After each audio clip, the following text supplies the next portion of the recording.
Assalamualaikum warahmatullahi wabarakatuh. Nama saya Safazia Hernandi, NIM 41120010106 dari Program Studi Teknik Sipil Universitas Mercu Buana. Dalam video ini, saya akan mempresentasikan tugas besar 2 untuk mata kuliah Bahasa Indonesia dengan dosen pengampu Ibu Novia Angela. Topik yang saya pilih untuk presentasi kali ini yaitu Bahasa Indonesia dalam Pembangunan Bangsa. Judul yang saya tentukan dari topik tersebut yaitu Peran Bahasa Indonesia dalam Pembangunan Bangsa demi tercapainya pendidikan nasional. Dalam video ini, saya akan memaparkan materi yang pertama mengenai latar belakang, diikuti dengan pembahasan, lalu simpulan, dan juga saran. Yang pertama yaitu latar belakang. Bahasa Indonesia memiliki andil yang paling besar dalam suatu komunikasi, dikarenakan bahasa merupakan syarat utama terjadinya komunikasi. Bahasa dapat menunjukkan cerminan pribadi seseorang yang dapat diidentifikasi dari perkataan yang diucapkannya.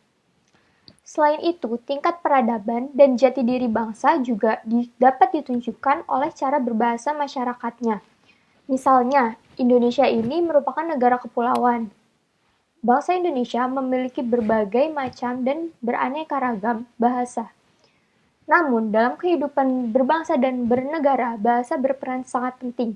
Maka dari itu, bangsa Indonesia memiliki bahasa pemersatu, yaitu bahasa Indonesia.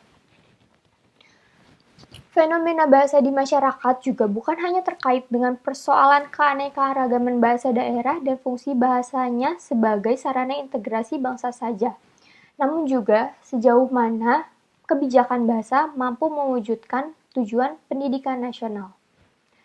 Namun, membicarakan kebijakan pendidikan tanpa membahas kebijakan bahasa tentu tidaklah lengkap karena bahasa sendiri menjadi sarana utama dari jalannya proses pendidikan itu sendiri. Misalnya saja, terjadi fenomena-fenomena negatif di tengah masyarakat kita, terutama di era abad ke-21, yang telah menimbulkan pandangan baru. Misalnya, banyak orang Indonesia dengan bangganya memperlihatkan kemahiran mereka untuk menggunakan bahasa Inggris ataupun bahasa asing lain. Padahal, di situ, bahasa Indonesia mereka pun belum tentu baik dan belum tentu mereka kuasai. Dan tidak sedikit pula orang yang malu apabila mereka tidak dapat berbahasa asing. Oleh karena itu, sebagai bangsa yang besar, kita harus mengetahui pentingnya fungsi dan peran bahasa Indonesia dalam pembangunan bangsa demi mencapai tujuan pendidikan nasional. Yang kedua, yaitu pembahasan. Peran bahasa Indonesia dalam pembangunan bangsa. Fungsi bahasa Indonesia dalam pembangunan bangsa tercantum dalam pernyataan Sumpah Pemuda 28 Oktober 1928 yang berbunyi, bertanah air satu, tanah air Indonesia, berbangsa satu, bangsa Indonesia, dan menjunjung tinggi bahasa persatuan bahasa Indonesia. Sumpah Pemuda merupakan bukti bahwa para pemuda Indonesia telah berusaha semaksimal mungkin untuk mewujudkan kesatuan di negara ini, yaitu Negara Kesatuan Republik Indonesia. Peranan bahasa Indonesia dalam pembangunan nasional sangatlah strategis. Bahasa Indonesia sebagai alat komunikasi baik di bidang pendidikan, penyuluhan, pelatihan, dokumen, bahkan surat kenegaraan. Dengan kata lain, bahasa Indonesia telah berfungsi sebagai alat komunikasi dalam pembangunan bangsa, sehingga tidak terjadi perpecahan hanya karena kesalahpahaman akibat dari perbedaan bangsa. Peran bahasa Indonesia dalam mewujudkan tujuan pendidikan nasional sangatlah banyak. Misalnya, sebagai sarana komunikasi, bahasa Indonesia sangatlah penting. Misalnya saja untuk kepentingan interaksi sosial, tentunya manusia memerlukan suatu sarana komunikasi berupa bahasa. Selain itu, bahasa juga berperan sebagai sarana integrasi dan adaptasi, sarana kontrol sosial, dan lain sebagainya yang dapat dilihat pada slide berikut. Kemudian, ada peran bahasa terhadap tujuan pendidikan nasional.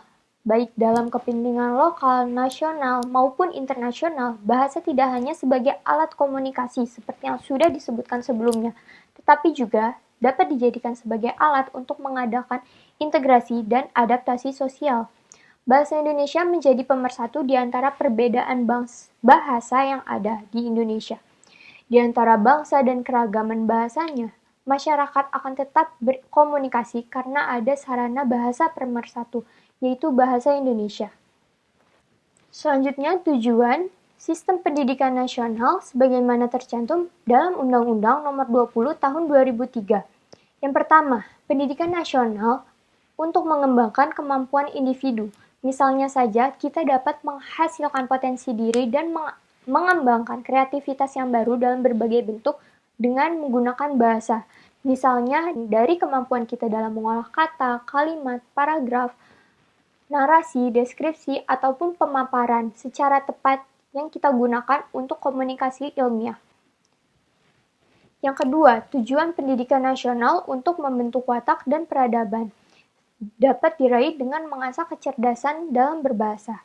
Bahasa ini merupakan salah satu alat untuk menunjukkan identitas diri atau juga sebagai alat untuk mengekspresikan diri. Dan yang ketiga, bahasa digunakan sebagai sarana untuk mencerdaskan kehidupan bangsa. Misalnya saja sebagai alat untuk menyampaikan dan mengembangkan ilmu pengetahuan dan teknologi. Dari pemaparan tersebut, maka kesimpulan yang dapat diambil bahwa bahasa Indonesia memiliki peran yang sangat penting dalam kehidupan bermasyarakat, berbangsa, dan bernegara. Bahasa Indonesia berperan penting dalam pembangunan bangsa karena digunakan sebagai bahasa resmi kenegaraan dalam memajukan pembangunan masyarakat di dalam berbagai aspek kehidupan. Bahasa Indonesia hingga kini juga dapat menjadi perisai pemersatu yang belum pernah dijadikan sumber permasalahan oleh masyarakat pemakainya, yang berasal dari berbagai ragam suku dan daerah.